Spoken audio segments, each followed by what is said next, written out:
Hey bestie, welcome back to the Date Better podcast. It's your girl Yolanda, and I am actually recording this for YouTube too. So if you are new to the channel, welcome. I'm excited. I, for the first time ever, have had a reel go mega viral over on Instagram. And so maybe you are listening to the podcast because you found me on Instagram from that reel. And I had never put that content on something that lives longer with social media, because right now my Facebook is hacked. If anyone can help me get back into my Facebook, please let a girl know, because I could really use it. Although I don't love Facebook, but just somebody being in my account is so damn annoying. But the reel that went viral is about 10 things to stop doing if you're dating for a relationship. So we're going to dive into that today. I love you. If you listen to this today and any of it speaks to you, one of my favorite things that you can do is to share it with a friend. Go share and spread the love, if you will. I have a list here, so we are going to get into this thing and have some fun. And hopefully I don't look like a fucking grease box. But let's just dive right into this. Do these things if you are dating for a relationship. I am all about you living your best life, doing whatever you want to, always. And then when you get to that point where it's like, okay, you've had your fun, you're ready to settle down, what are some things that you should do? First, on the dock, don't sleep with that man too soon, or any man too soon, if you are really looking for something serious. And I don't want you to take this the wrong way, or you totally can. That's all on you. But when you sleep with a man too soon, it creates this false sense of intimacy. And as women, our bodies, our biological hormones literally will make you feel more attached to a man, and he might not even be worthy of you being attached to. So just understand that there is some science that comes into play with having and doing that, you know what. Number 2, don't close yourself off to one man before you're exclusive. And this is one of those things that people were commenting on Instagram about how hard it was for them to date multiple people. And I often think it's because there's this stigma of dating equals you being physical with a man. And that is not what I'm talking about. We literally just said, you're not going to sleep with this man too quickly.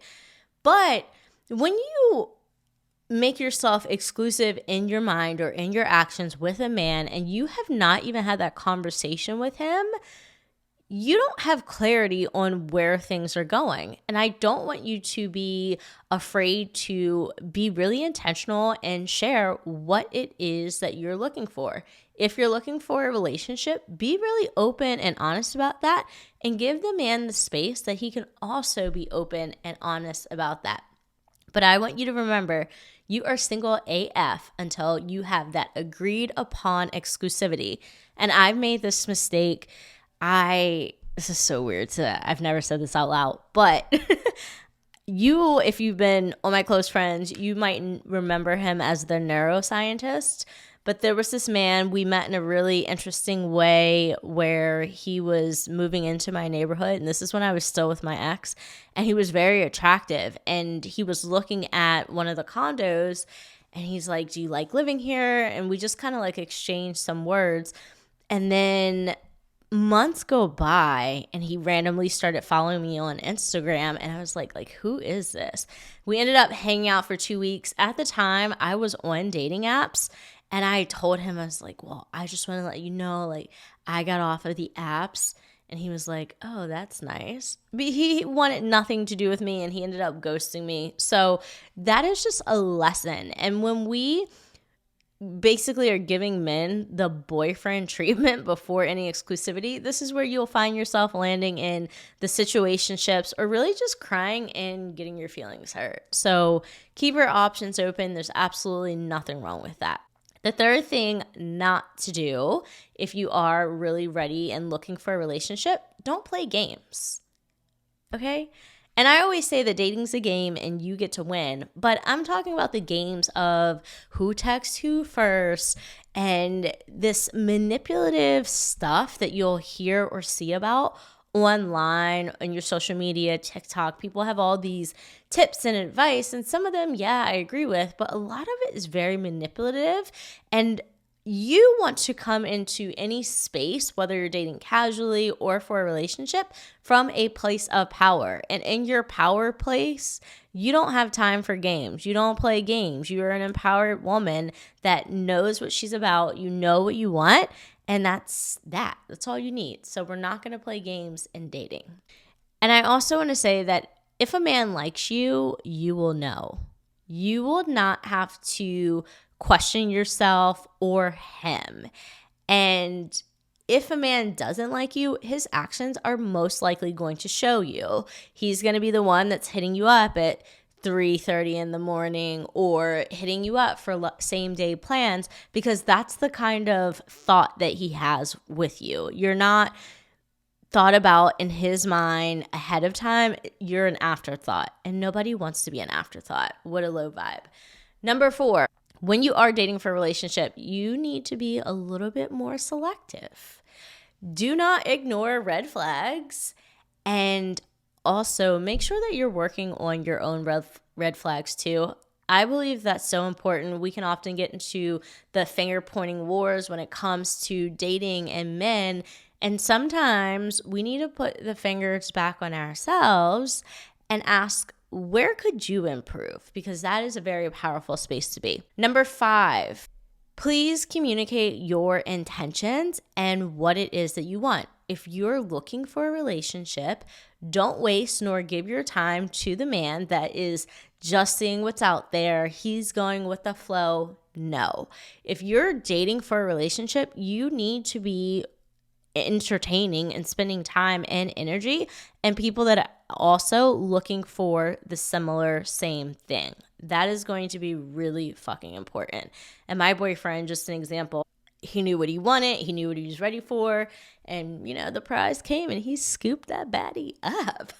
Another thing that I also want you to remember is that when it comes to you communicating your intentions, if a man is wanting a relationship, don't just take his word for it. Make sure that his actions also back it up and that his actions are the type of things that you would want in a relationship with a man.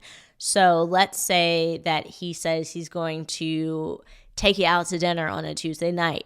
Does he back it up? Does he follow through? My boyfriend always says, let me just show you. Showing me he does. Through his actions, and his words also match. That's really freaking important. And a man will give you the girlfriend treatment the same way that we will give men that we're not exclusive the boyfriend treatment. We're bending over backwards for them and all these things. And you might confuse this with, okay, he's treating me like his girlfriend, but he doesn't want to be exclusive. A man will literally give you that treatment and still not want anything long term with you because you're willing to do things that maybe should be saved for exclusivity. That when you do that with a man that you're not exclusive with, you become a convenience. You make things very easy for him and he doesn't have to work for it. So this is why we keep our rosters not even full. You don't have to keep it full, but you're not putting all your eggs into one basket until you have that talk of exclusivity with a man. Number 6, accepting the same day loose plans. I talk about this all the time, and this is one of those things that women are often like, well, why wouldn't I? And it just comes back to you don't want to be somebody's afterthought. Plus, your time is valuable and you want a man that's going to respect you and what you have going on. And to me, when you have the availability to accept a same day plan, it looks like you don't have anything going on in your life. Are you doing your self-care? Do you have that on your calendar? Are you going out with your friends, making time for your hobbies, keeping yourself occupied? And so when you do have a time that it's like, cool, yeah, you have the time to do this thing with this man, but not doing it on the same day. And it's not about you lying about what you do or don't have to do. It's just about you respecting your time, because remember, you are going to basically set the pace and the standard at which a man is going to treat you. If you want to be treated like a queen, you must act as a queen. Do you think a queen allows a same-day visit? No. You better get on her calendar and schedule your damn appointment. And the same goes with men. Another point to that too is that when a man really sees you and sees the confident, badass woman that you are, he's also going to understand one other thing, is that if he wants you, there's a good possibility that somebody else wants you. So if he is really into you, he is going to make sure that he takes up that space on your calendar. I promise. 7, and this is a big one. If you're dating for a relationship, stop being so damn independent. Stop being the woman that's just got it all on her own, and please start allowing men to do nice things for you. Opening your doors, pulling out your chair, paying for the first date or second date, third date, a date number infinity, okay? But allow him to do these things, because when you're dating for a relationship, you really want to be with someone that has got you, and is willing to take care of you. Many of us are in our wounded masculine, where we feel that we need to do all the things all the time for ourselves, and that really is not the vibe for the type of man if you really are looking for a leader. And I caution to use the word provider, but essentially someone that's really in that role and allows you to be in your feminine energy, that you can have that flow with, because he's just got it. Let him do the things. And this is something that was really hard for me, but let me tell you, soft girl era is totally where it's at. Passenger princess, let's go. I don't care what anybody else says. Feminists, don't come to get me. Number 8, stop dating within your comfort zone. And this was a little bit confusing to people in the Instagram post that I had made, but when I say comfort zone, I mean start going out and doing different things. Put yourself in different spaces. Say yes to different opportunities, because there is a good chance that when you get really clear on what you want, the universe is always working to bring that to you. But you also have to be open that the way that you think you might meet someone might not be the way. You might meet your perfect man and he might be living inside of a dating app, but because you have this stink about dating apps, stigma, whatever, that you don't put yourself out there, you could really be closing yourself off to great men that the universe is trying to line you up with. Number 9, compromising your core values. Do not compromise your core values. And this is something many people don't understand, core values. So if you were to take a list of things that you want in a relationship, things that are really important in a relationship, like loyalty, communication, freedom, adventure, all these things, that those become your non-negotiables that you're going to be looking for and open to in your next partner. So if you really prioritize adventure as one of your core values in a relationship, and you meet a man and he's great, but he's also boring AF, you're going to be compromising your core values, and you do not have to settle for anything less than you want. If you want an adventurous man, don't settle for the man that just likes to sit at coffee shops on the weekends. Find that man that likes to travel, wants to do things, try new food places or restaurants, different activities, hobbies, these kind of things. So when you make your list of core values in a partner, make sure that the person that you're considering being with also is hitting those core values, because we can get really wrapped up in the whole opposites attract. And I do believe that's great. You can be opposites, but there does need to be a level of compatibility, and it might work where you might be with someone that's really opposite from you in the beginning, and then as time goes on, you may find that you just can't overlook how different the two of you may be. And then last but not least, if you're dating for a relationship, please stop ignoring your gut. Your gut is the greatest guide, aka your intuition. Do not ignore it.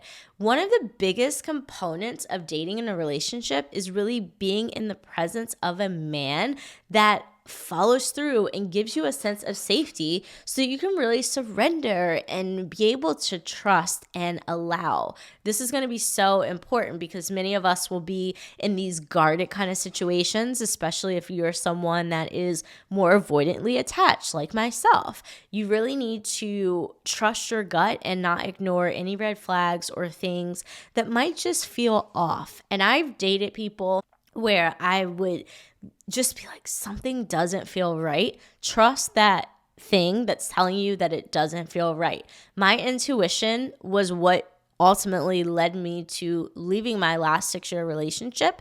And for this whole thought or this little nag that was in my belly that said there was something bigger, there was something greater. And it was scary to leave that relationship because it was good, but I had the nag. My gut was telling me that there was something great. So please get in a really good routine of meditating, journaling, and being able to sit down with yourself, because ultimately what that's going to help you do is to learn how to trust yourself. And it's one of the hardest things that you can do too, because we're conditioned and wired not to actually trust ourselves.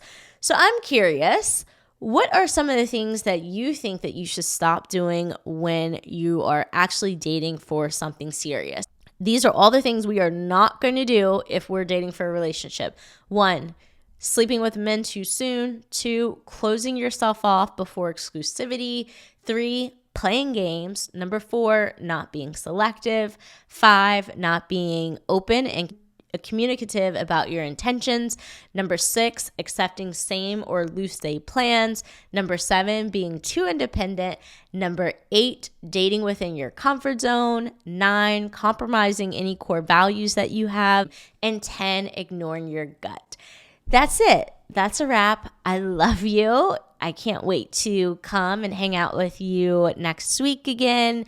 Make sure that you're subscribed to the podcast so that you don't miss any of the tea or juice that's here to help you date better.